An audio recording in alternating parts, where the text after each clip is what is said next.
Salut les amis, bienvenue dans cette séance vidéo de quelques minutes. J'espère que vous allez bien, j'espère que vous avez bien débuté la semaine, j'espère que côté école ça marche pour tout un chacun. Je tiens tout d'abord à m'excuser pour ma longue période d'absence. Je n'avais pas trop la forme, il fallait que je me rétablisse. Et là, je vous promets, ça va être un peu plus mieux. Aujourd'hui, je vous propose mon contrôle de mathématiques, spécialement nombre complexe, euh, réalisé pour mes élèves de terminale du GPAS. Le sujet il est assez simple. Il est assez simple en reprenant des notions de base. Excusez. En reprenant des notions de base sur les complexes, allant de la définition des nombres complexes euh, à la caractérisation géométrique et à la résolution des équations, des décrets, de et autres, sans toutefois oublier de faire mention à la détermination des racines énième avec n défini. Déjà, nous allons commencer par présenter le sujet. Il est structuré en 4 exercices. Pour le 1, vous avez un début de cette forme sur, cette question. On commence par demander de rappeler l'expression générale d'un nombre complexe pour entrer dans le bain. Et donc, les questions augmentent en difficulté plus bas, au fur et à mesure qu'on descend. En exercice 2, déjà que dans l'exercice 1, on a eu un cas de résolution. En exercice 2, on aborde avec la résolution. Donc, c'est d'une équation de degré 2. Il est assez court et pas assez compliqué, vu qu'il demande plus la maîtrise des propriétés vues en cours. Puis, nous passons à l'exercice 3, qui consiste à résoudre une équation de degré 3, seulement que c'est aussi ici à ce niveau astucieux. Nous passons ensuite à l'exercice 4, qui se présente, qui se structure tel que suit. Je vous conseille de suivre cette vidéo jusqu'à la fin. Pour ceux qui n'ont pas encore eu à travailler à aborder des sujets complexes, vous pouvez suivre directement. Pour ceux qui peuvent démarrer, vous pouvez mettre pause et essayer de voir si nos résultats sont dans la même direction. Sur ce, nous allons lancer avec le propos de solution. Nous commençons donc par l'exercice 1. Rappeler l'expression générale des nombres complexes. Là, nous l'avons. Nous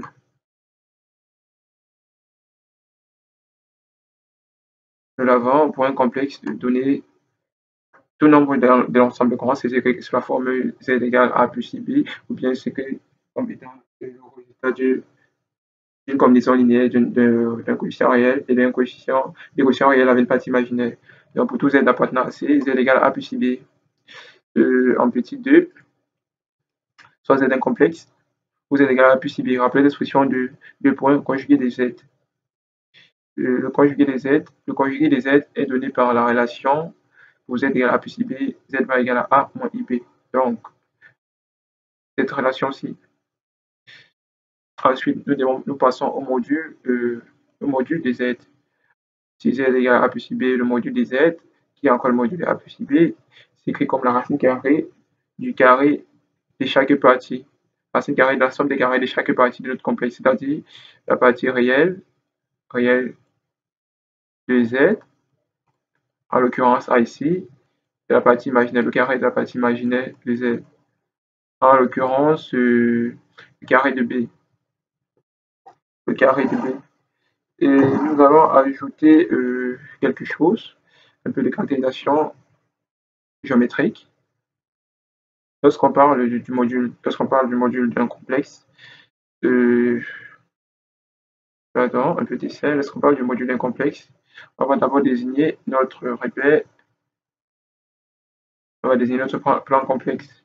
Ne m'en voulez pas, je ne suis pas trop un éclairant dessin, j'essaie de me débrouiller. On va mettre les parties négatives. Donc, OUV. OU.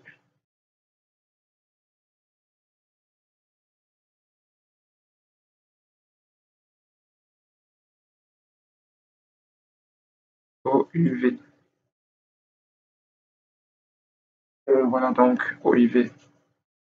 Nous allons définir deux points. Le point M, ça fixe Z égale X plus Y, et M', ça fixe Z' égale à X moins Y. Si nous devons représenter, supposons X et Y positifs. Alors nous sommes sur cette partie du repère. Donc, si nous sommes là à une mesure X et quelque part là à une mesure Y,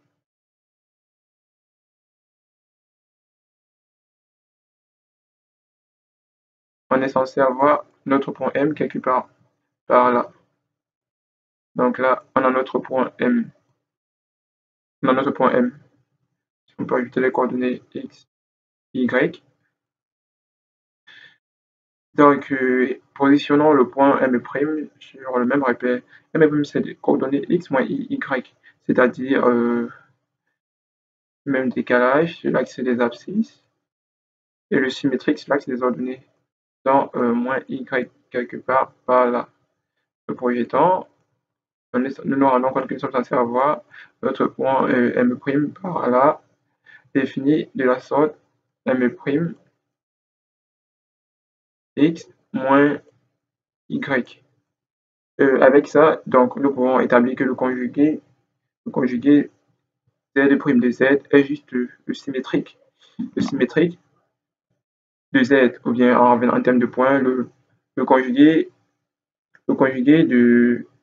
des Z associés au point M, noté Z' est sont symétriques par rapport à l'axe des abscisses, cet axe-ci.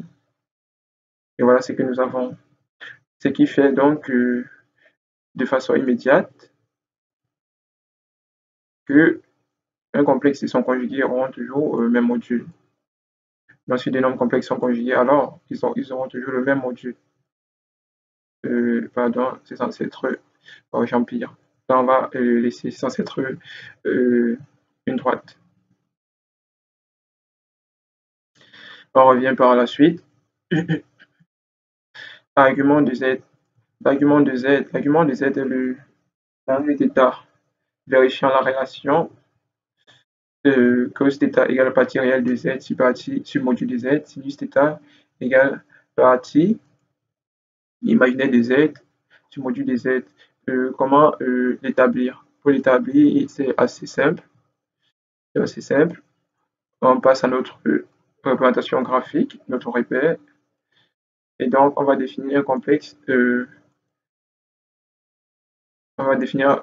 Quelconque réel de Z, imaginaire de Z pour les axes.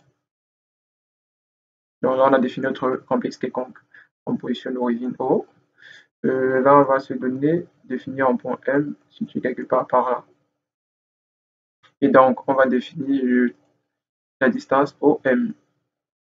OM, par Orange Money. OM. Et donc, on projette sur les axes. Ici, c'est censé correspondre à la partie réelle du complexe associé au point M. Donc, on va mettre ici un petit a dans la mesure où Z, c'est A. Dans la mesure où Z, c'est A plus IB. Et donc, ici, si vous avez compris, on est censé avoir B. Quelle est toute cette distance-ci, cette longueur-ci, A, quelle est toute cette longueur-ci. Et là, nous avons θ.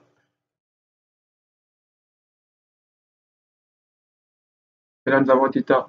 Comment obtenir nos relations entre le cosinus et entre le cosinus et le module, le sinus et le module? On rappelle qu'ici, c'est module de Z. Donc, vous pouvez l'obtenir en établissant directement la relation de cosinus, c'est-à-dire le côté adjacent qui est A sur l'hypoténuse qui est module de Z. Même chose pour le sinus. Ça donne exactement ce que nous avons dans notre propos de solution. Et donc, obtenir donc la valeur θ consiste à une lecture inverse du cercle trigonométrique. en petit 3, calculer les éléments de la question 2 pour z égale 10 plus 10. Donc pour cette question 2, on a décidé que z n'était plus l'ordre général, mais un cas défini. Et donc, on va déterminer le conjugué de z, le module de z, et ensuite l'argument de z. Pour ce qui est du conjugué, pour z égale à 10 plus 10i, alors z bar est égal au conjugué de 10 plus 10 égale à 10 moins 10i. C'est le signe du coefficient de la partie imaginaire qui change, en l'occurrence le signe de 10i, le signe de 10. Pardon. Ensuite, pour z égale à 10 plus 10i, le module de z, c'est le module de 10 plus 10i qui est la racine carrée du carré des parties et la racine carrée de la somme des carrés composants du complexe, c'est-à-dire partie réelle, 10 au carré, plus partie imaginaire, le coefficient bien sûr, plus 10 au carré. Je précise que jamais dans l'écriture du module, nous aurons un i contenu dans la racine. Ce qui fait donc racine de 200. En décomposant, on obtient exactement 10 racines de 2. On passe à l'argument. Soit tu as un argument de z avec z égale 10 plus 10i. Alors, que si tu as vérifié partie réelle de z sur z de ci divisé par le module de z, qui est cette valeur-ci. De même, sinus θ, c'est la partie imaginaire de z, c'est-à-dire 10, divisé par le module de z, et qui équivaut à cos θ égale cos pi sur 4, sinus θ égale sinus pi sur 4. Vous constatez qu'on a la même valeur d'angle ici, en cosinus et en sinus. C'est essentiel pour ne pas avoir un résultat biaisé. Donc ici, θ, c'est θ vaut pi sur 4 plus 2 kpi, k étant en entier relatif, donc kpi dans z. On passe au petit 4. On considère le polynôme P défini par cette relation. Calculer P de 4, résoudre dans C, P de Z égale 0. Déjà, la manière dont la question se présente pour le petit 4, il est évident que on nous demande dans un premier temps d'obtenir une racine évidente, en l'occurrence 4, et ensuite factoriser en se servant du théorème de divisibilité. Et pour un polynôme de degré 3 donné avec une racine déterminée, alors il est immédiat que c'est un polynôme en z, z moins la racine, z moins alpha divise le polynôme pi. Donc ici, il est immédiat que p de 4 va nous donner 0, selon la logique de l'exercice. Et par la suite, nous aurons à déterminer le polynôme de degré de q de z, tel que p de z, c'est z moins 4, facteur de q de z. Q de z étant le degré 3 moins le degré de z moins 4, c'est-à-dire le degré 3 moins 1, donc degré de q de z 2, polynôme de degré 2. On y va. Et donc, P de 4, c'est 4 cubes. Et Z qu'on remplace par 4, 4 cubes, moins 6. Z carré, pour éviter d'ambiguïté, et le 4 est mis dans la parenthèse. Plus 12 fois 4, moins 16, ça fait 64, moins 96, plus 48, moins 16, ça fait 16, moins 16, donc 0. P de 4 égale 0, donc Z moins 4 divise P de Z.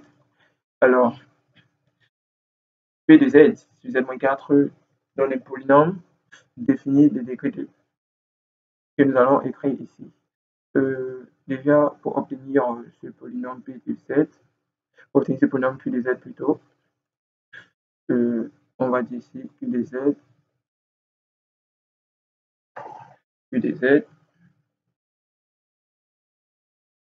égale à Z carré plus BZ plus C.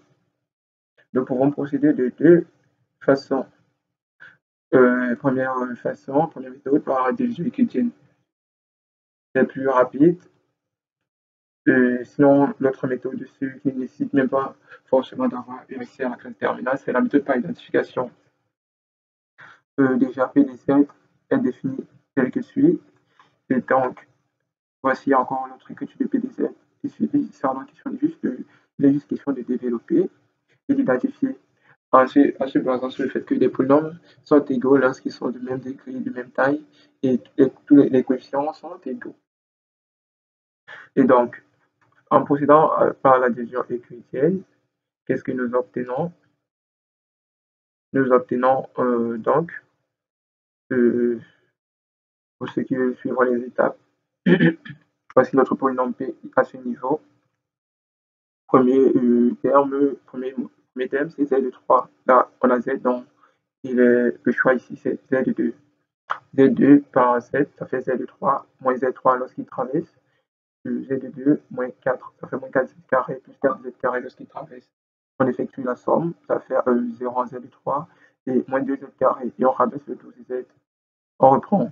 Là, on a moins 2Z carré. Ici, on a moins 2Z carré, donc on fabrique un plus 2Z carré en bas. Donc, Z, 2Z, ça met moins, ça fait moins 2Z carré, ça traverse, ça devient plus 2Z carré. Exactement ce qu'on veut. Ensuite, là, on a 8Z, ça devient moins 8Z. Donc, 0 en Z carré, 4Z, et on rabaisse ce 16, ça fait 4Z moins 16.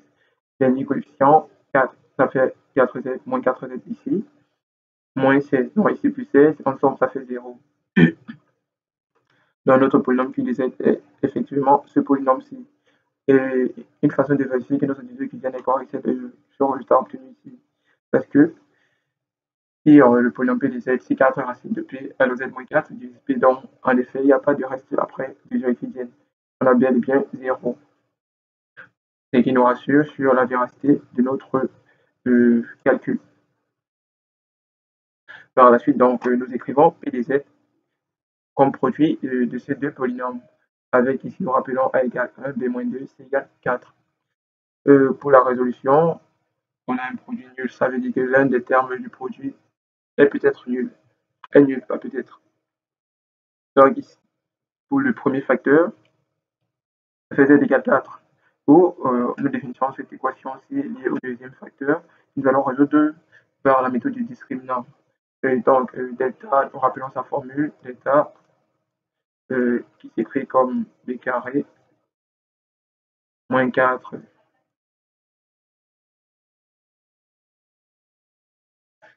AC. B c'est moins 2 au carré, ça fait 4. 4 AC moins 4 AC, ça fait moins 4 fois 1. Moins 4 fois 1 fois 4, ça fait 4 moins 16, donc moins 12. Delta égale moins 12, ce qui fait, delta égale moins 12. Delta égale à moins 12, or moins 12, or moins 12, delta égale moins 12. Moins 12 qui est encore 12 I carré. Moins 12. Or, I carré par convention c'est moins 1, donc encore 12 I carré. On veut une racine carrée de delta. Déjà 12, c'est 4 fois 3. Donc en termes de racine, ça fait 2. Pardon, ça vient un peu assez de façon désagréable. Ça fait donc 4 qui peut sortir, ça fait 2. Racine de 3. Donc, delta, c'est encore 2i racine de 3, le tout au carré. Vous voyez qu'en élevant, effectivement, vous obtenez moins 12, moins 12, moins 12. Et donc, la racine de delta étant connue, nous pouvons procéder à la détermination des solutions Z1 et Z2. Donc, que vaut Z1? On va encore rappeler la formule pour que ça reste imprégné dans notre ADN. Moins B, moins racine de delta, et 2A. J'ai envie de dire Z1, 2 pour ne pas ajouter l'autre terme, l'autre écriture en bas. Pour le deuxième, on a un plus. Dans Z1, c'est moins B moins racine d'état sur 2A, Z2, c'est moins B plus racine d'état sur 2A. Il est juste question pour nous de remplacer. Nous allons donc continuer en remplaçant. Nous obtenons donc Z1 égale à Z1 égale 1 moins I racine de 3, Z2 égale 1 plus I racine de 3. Pour ceux qui ont constaté, ce sont des valeurs conjuguées. Avec le 4, vérifiant que les 4 égale à 0, ça nous donne 3 solutions. Et on a le théorème fondamental d'algèbre, le théorème de D'Alembert, qui stipule que tout polynôme de degré n, tout polynôme complexe de degré n, à quotient complexe admet au moins n racines. dans son ensemble pensé. Donc, voilà nos trois solutions. Ensuite, nous passons au petit 5. Soit z le complexe défini par z égale 1 moins i, déterminer la racine carrée des z. La racine carrée des z, si z égale 1 moins i, soit z égale 1 moins i. La racine carrée des z, c'est le nombre, on va dire delta, tel que lorsqu'on élève delta au carré, ça nous donne z. Sauf que z, pardon, celui-ci n'est pas là. La racine carrée de z égale 1 moins i. Ok, là c'est bon. Donc, la racine carrée notée petit delta, c'est le nombre tel que petit delta au carré égale z. Z étant un complexe, petit delta est un complexe. Donc, petit delta, c'est un x plus un y. Comme nous l'avons dit, ici. Et donc, on a petit delta au carré égale 7, donc module, ça c'est immédiat. Si l'égalité entre deux nombres complexes, alors forcément les deux sont de même module. Or, le module de petit delta au carré, ça peut s'écrire comme le module en déplaçant le carré à l'extérieur. Pour delta égale à x plus y, ce module c'est la somme des carrés, la racine carrée de la somme des carrés des composantes. En l'occurrence, x carré plus y carré, c'est la racine. De même, delta au carré, c'est qui? C'est x plus y le tout au carré, c'est-à-dire ce résultat. On définit dans ce système par la suite. Et ici, delta au carré égale z, et module du petit delta au carré égale module de z. Et pour cette relation-ci, nous avons l'égalité entre deux complexes. On va devoir égaliser les parties réelles et les parties imaginaires entre, entre elles. On prend dans un premier temps l'équation avec le module qu'on positionne ici. Ensuite, l'équation avec les parties réelles x carré moins y carré égale 1, là. Ensuite, celle avec la partie imaginaire de x égale moins 1. Il est immédiat que, à partir de 3 que x et y sont des signes opposés, ce qui est dit ici. Et donc,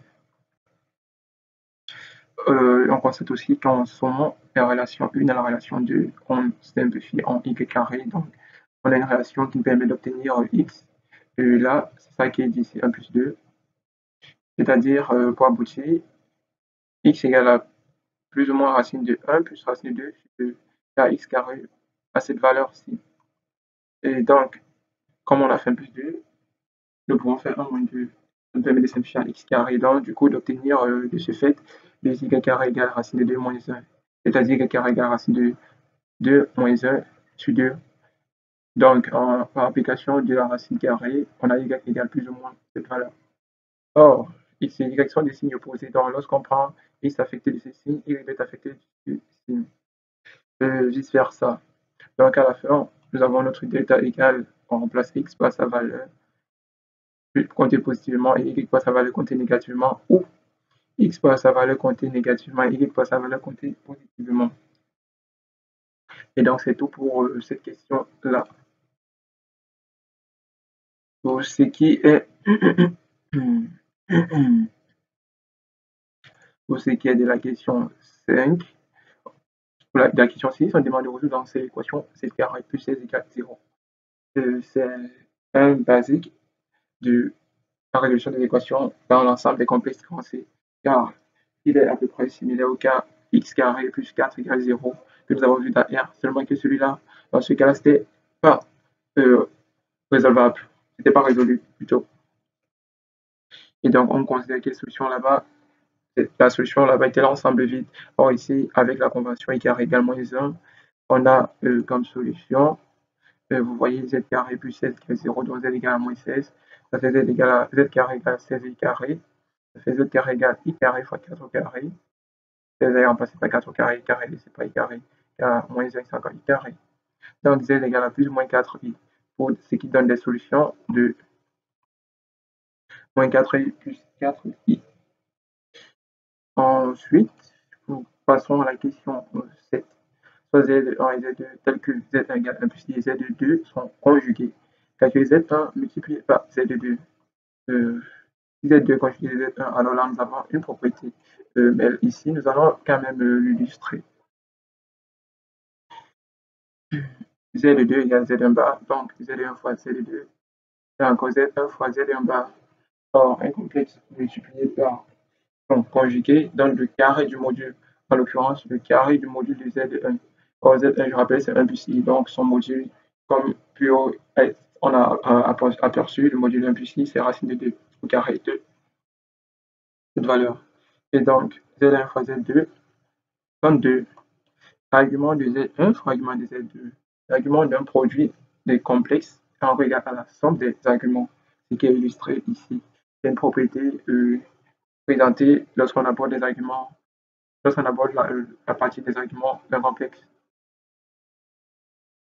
Et si par la suite les deux complexes sont conjugués et que θ est l'argument du premier donné, alors moins θ sera l'argument du second, car les deux sont conjugués. Et donc, argument de Z1 fois Z2 qui est argument de Z1 plus argument de Z2 est encore égal à θ moins θ, c'est-à-dire 0. Justification, on a dit Z2 est le conjugué de Z1. Argument de Z, c'est 0 plus 2 capi. Après, dans Z. Par la suite, il nous est demandé d'établir, de donner des écritures algébriques trigonométriques exponentielles de Z. Donc, pour un complexe donné, on a plusieurs écritures. Z égale A plus IB. On donne ça pour déjà notre complexe. Alors, ça peut s'écrire encore comme module de Z, cosinus. Pardonnez-moi, je vais noter cosinus θ en θ plus I sinus θ, qui est noté en S θ pour sinus θ et C θ pour sinus θ.